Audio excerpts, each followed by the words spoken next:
سلامونه او نیکې هیلې افغانانو ورونو د پاس مې عکسونه لګولي دوه رقمه یو د یو سرحدي پولیس چې زمونږ یو ورکوټې ماشومه په ډېره بې دردۍ سره په تورخم په ګیټ کې یا په ور کې وښي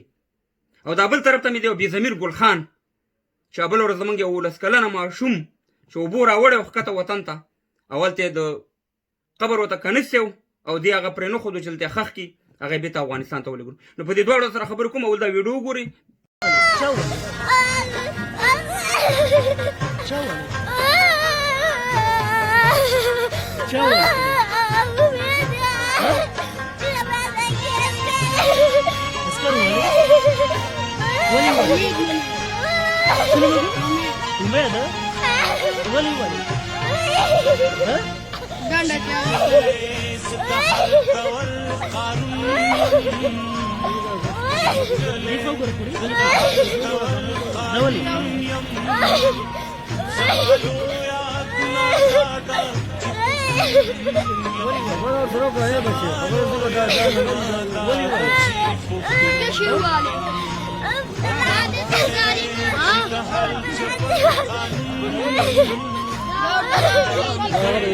چې هر جبل قانون یم سمالو یادونه دادا چې پښتون یم سمالو یادونه دادا چې پښتون یم سمالو یادونه دادا چې پښتون یم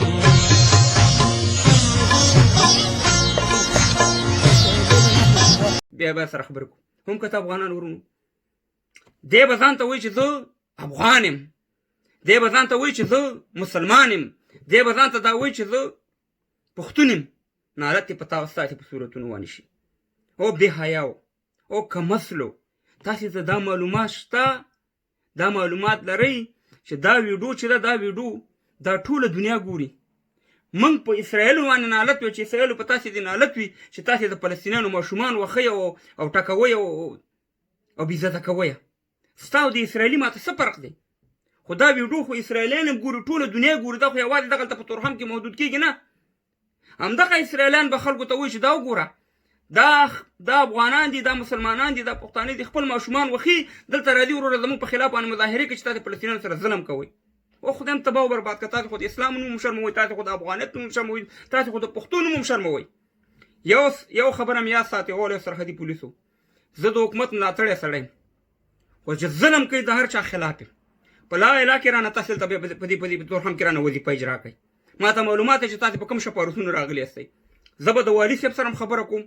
زه به د نورو حکومتي چارواکو سره هم خبره کوم ستاسې په باره کې او هر څوک چې په دې تورخم کې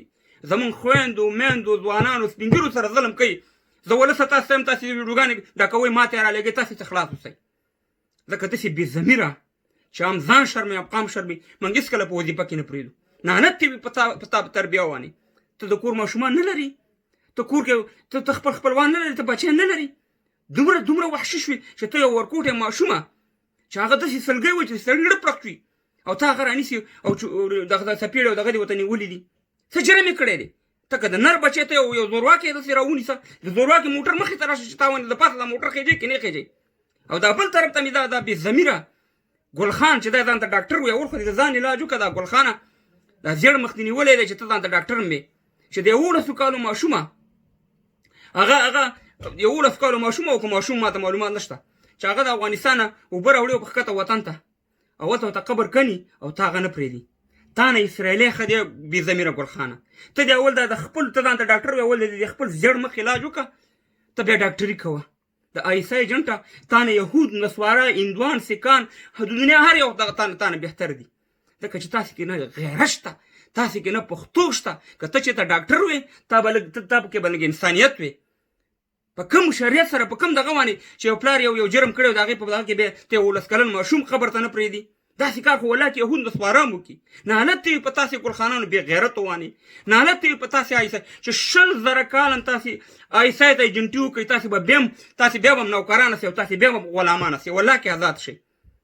زه د دې دواړو هېڅ فرق نه کوم افغانانو ورونو که دا سرحدي پولیس دی او که دا بې ضمیره ګل خان دی د دې دواړو جرم یو رقم ته ماته دی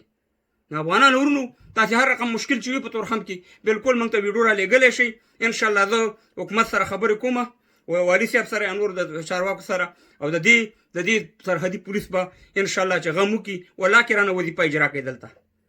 که تاسې وظیفه اجرا کړه بیا به تاسې ډېر ناران هستئ چې داسې عملونه تاسې کوئ زه د ښو پولیسو د خپل وطن د حکومت د نظام ملاتړی سړی یم خو د ظلم په خلاف یم چې داسې ظلم کوئ په لا علاج چې تاسې پسې په سهار او ماښام موږ راځو دا ویډیو مخکې شیر کړئ افغانانو چې ورسېږي انشاءالله د دې به زه پوښتنه کوم په جریان کې یم